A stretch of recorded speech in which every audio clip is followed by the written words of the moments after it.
Beatdown Fist of Vengeance is an open-world beat-em-up game with RPG elements, and when I was praising Street Fighter 6 months ago for everything it did, little did I know this was the predecessor to that open world. And it coming from Capcom, they just had this beautiful formula right there, and this was the granddaddy of that. Now, I will say this was only published by Capcom, but I swear Capcom took a look at this when making Street Fighter 6, because I see the similarities, and I know I'm going to be comparing the two a lot. The game opens with 5 members of the cartel being betrayed by the rest of the cartel, and you must pick one of the 5 characters. So let's go over those characters. So there's Lola, and that is all I needed to know. That is it. All the others can fuck off. It's Lola for sure. I do not need the other ones. Am I bummed out there's no character creator? I mean, I guess. But on the other hand, I would have just made Lola anyway, so it just saved me some time. Besides that, if you end up not liking a character that much, there's a lot of things you can change. There's a barber that lets you change your hair, a plastic surgeon that lets you change your features, and there's stores for like clothes and bling. You basically spend the game beating up some fucks, taking their money and going shopping with it. And the goal is to do missions leading up to getting revenge on the cartel, but there's tons of side missions too that mainly involve you beating up people for money. And usually I'm fine with that because I don't know the details, but there was this one time where I did have to beat up these people who are on strike, and I was beating them up for asking for better pay, and that did feel dirty and gross, but the rest of the time, I was having a good time. The bar is your home base. This is where you talk to your contacts, and there is even a reporter you can talk to save the game. This is also how you change clothes, because your clothes will affect how easy it is for the gangs and the police to recognize you, which forces you to buy clothes and change clothes often. And I absolutely love this, because now I have to put together a series of outfits for Lola, and she has to have a full-ass wardrobe, and I have to change the outfits all the time, and I fucking love that. It forces me to change clothes, and since clothes are just cosmetic and have no attributes, I can focus on things that actually do matter, like how fucking baller do I look. My only complaint is I would like to have even more options, but I'm still a happy camper with what I got. There are 7 chapters, and each chapter has one big main mission, multiple side missions, and various things for you to do. And just like in Street Fighter 6, you can beat up random civilians and take their money. The fighting feels kinda like a beat 'em up.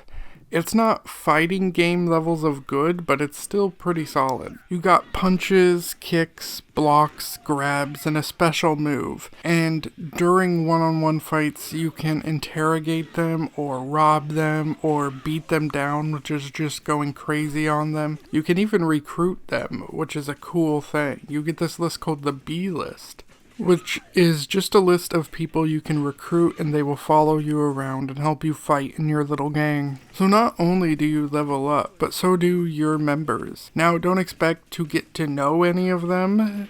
These companions of yours are just very generic goons, but it's still cool you have them in your party as you hit the town. And some of them even have special skills needed for side missions. For example, in one mission there's a locked door, and by bringing along a guy who has lockpicking skills, he'll unlock it for me. Because you don't really do those things. You kinda just destroy everything in sight. You're like a tornado with 2 thugs that follow it. And like in most beat 'em ups, you get various weapons that can be used, like pipes, and you get various meats that you can pull out of your ass or off the ground for health, the way God intended. The one-on-one battles are also interesting because not only is it set up like a fighting game, but there's even a fighting game mode outside the main game where you can fight a second player or the computer, just like Street Fighter 6. Also, boss battles aren't bad. I enjoy them, and they kind of have little setups to let you know a small amount about the boss you'll be fighting. I think the most interesting one was this assassin who tells you he's gonna kill your friends, and then you have a time limit to save your friends,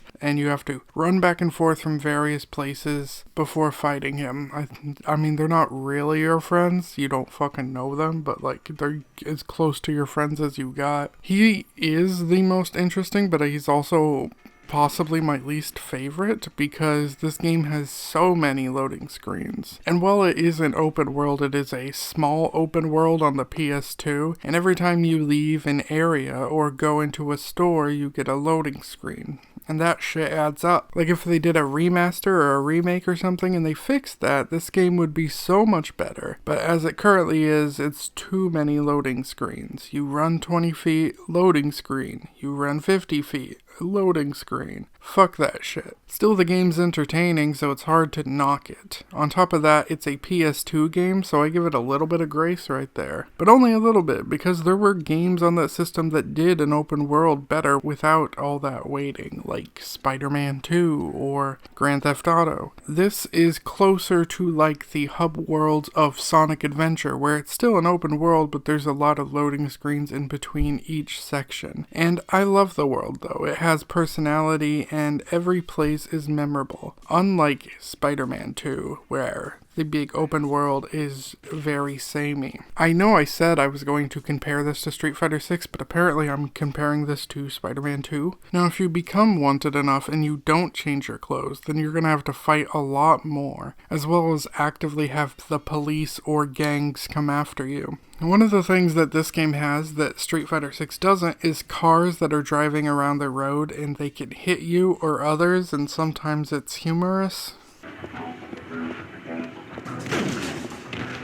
Okay, so another thing to mention is once you get in, change your X-axis settings to the camera, because they're inverted by default on the X-axis, which is dumb as hell. So just change that, unless you like it inverted. The music is fucking bumpin'. It kicks ass, and there's this one track that I think would make such a killer rap beat. It is too bad that I can't rap, because it is such a killer beat. Like, I thought about trying, and then I thought, no, don't do that. That shit will be online forever. Leave the rap to those who can. But check this beat. You telling me this doesn't slap?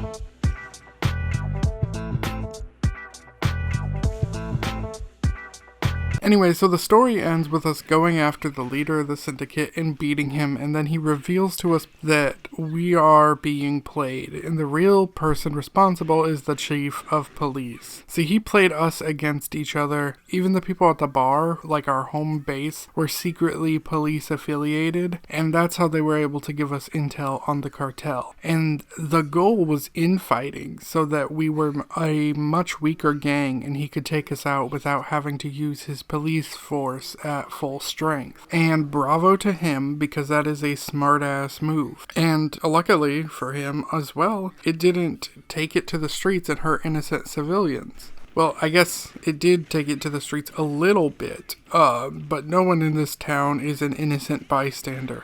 Everyone is ready to fight. After we take out the boss, we are the new boss now, and the final chapter is about going after the police. We even stop in the bar for a minute to catch our old informants, and they are dead.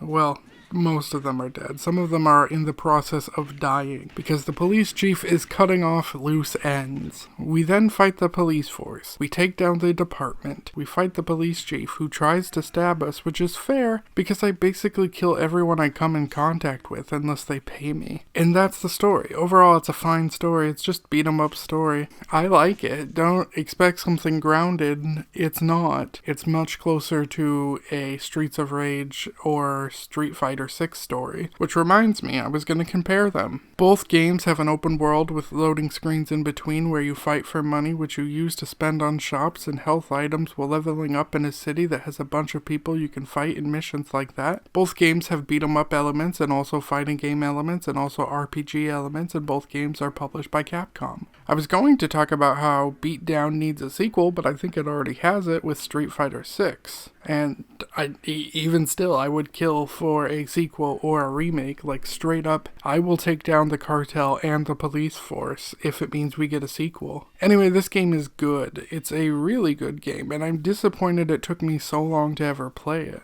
I promise I would have played this non-stop as a kid, and as an adult, you better believe I'll be coming back to this game till the day I die. I like it, I love it, I want more of it.